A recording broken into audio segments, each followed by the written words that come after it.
বিশ্বজুড়ে রয়েছে হাজারো বাইক রাইডার। ছেলেদের পাশাপাশি মেয়েরাও বর্তমানে বাইক রাইডিং করে থাকেন। তাহলে বাংলাদেশের মেয়েরা কেন পিছিয়ে থাকবে? তারাও বিশ্বের সাথে তাল মিলিয়ে বাইক রাইডিং করে নাম লেখাচ্ছে বিশ্বের অন্যতম লেডি বাইকারদের তালিকায়। তবে আপনারা হয়তো জানেন, বাঙালি মেয়েরা বিশ্বের অন্যান্য দেশের তুলনায় একটু বেশি সুন্দর হয়ে থাকে। তাই বিশ্বজুড়ে লেডি বাইকারের তালিকায় বাঙালি মেয়েরা খুব সহজেই জায়গা করে নিতে পেরেছে। হ্যাঁ, আজকে আমরা জানাবো বাংলাদেশের 5 জন লেডি বাইকার সম্পর্কে। সামাজিক যোগাযোগ মাধ্যম ফেসবুকে আপনি হয়তো ভিডিওটি বেশ কয়েকবার দেখেছেন। এই সুন্দরী মেয়েটি হচ্ছে বাংলাদেশের লেডি বাইকার ফারজানা। যশোর জেলায় বাড়ি এই ফারজানার। তিনি তার বিয়েতে নিজেই বাইক রাইডিং করে অবাক করে দিয়েছেন পুরো বাংলাদেশকে।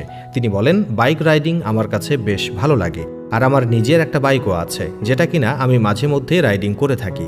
একটু সুযোগ পেলেই আমি বাইক রাইডিংয়ে বের হয়ে পড়ি। আমাদের এলাকার রাস্তায় বেশি যানজট থাকে না, খুব আরামেই আমি বাইক রাইডিং করতে পারি। ফারজানা আরও বলেন, আমার বিয়ের পরে আমার হাজব্যান্ড আমাকে বাইক রাইডিং করতে উৎসাহিত করে। তাই তো বাইক চালানো যেন আমার শুধু ভালো লাগাই নয়, বাইক চালানো আমার নিয়মিত রুটিনেই পরিণত হয়েছে। আর হ্যাঁ, এজন্য বাংলাদেশের 5 জন সুন্দরী বাইক রাইডারের তালিকায় ফারজানা 5ম নম্বরে জায়গা করে নিতে সক্ষম হয়েছে। লেডি বাইকার রিয়া যেন পুরোই আগুন। বাংলাদেশের 5 জন সুন্দরী লেডি বাইকারের তালিকায় রিয়া থাকছে 4র্থ নম্বরে। সিলেটের রিয়াকে নিয়ে মানুষের নানান রকম বাজে কথা প্রচলিত ছিল, কারণ তিনি সিলেটের প্রথম লেডি বাইকার। তবে রিয়া বলে, ওদের জ্বলবে, আমার এভাবেই চলবে। ইয়ামাহা R15 ভার্সন 3 বাইক নিয়ে রিয়া শুধু সিলেটই নয়, বরং ঘুরে বেড়ান পুরো বাংলাদেশ জুড়ে। মাত্র 23 বছর বয়সে বাইক রাইডিং করে তাক লাগিয়ে দিয়েছেন পুরো বাংলাদেশকে। সিলেটের মানুষ তাকে ডাকে সিলেটির ডন বলে। একটা সময় মাদক মামলায় গ্রেফতার হয় রিয়া, তবে নিজেকে নির্দোষ প্রমাণিত করে অবিরামভাবে এগিয়ে চলেছে তার পথে। তবে হ্যাঁ, মাদক মামলাটি যেন তার ভাগ্যকে পরিবর্তন করে দিয়েছে। কেননা মামলায় জড়ানোর পর থেকে তুমুল আলোচনায় আসে রিয়া। ফলে বাংলাদেশের বিভিন্ন কোম্পানি তাদের বিজ্ঞাপনের জন্য রিয়াকে এখন ডাকছে। তালিকায় 3য় নম্বরে থাকছে বাংলাদেশের লেডি বাইকার সানা। সানা শুধু একজন বাইকারই নন, পাশাপাশি একজন ইউটিউবারও বটে। লিফান ক্যাফে R165 তার নিজস্ব বাইক।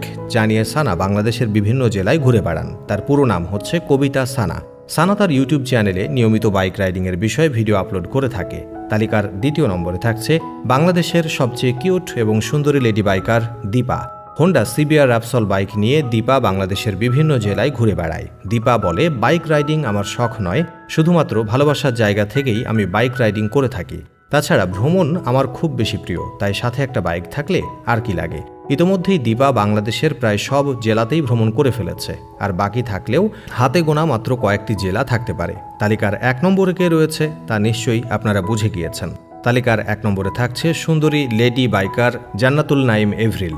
এভরিল বর্তমানে বাংলাদেশের ইয়ামাহাতে কাজ করছেন।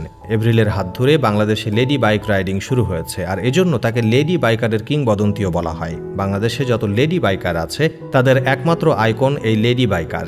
শুধু তাই নয়, ইউটিউবেও রয়েছে তার বেশ জনপ্রিয়তা। তো বন্ধুরা, এই ছিল আমাদের আজকের ভিডিওটি শেষ পর্যন্ত দেখার জন্য সবাইকে অসংখ্য ধন্যবাদ।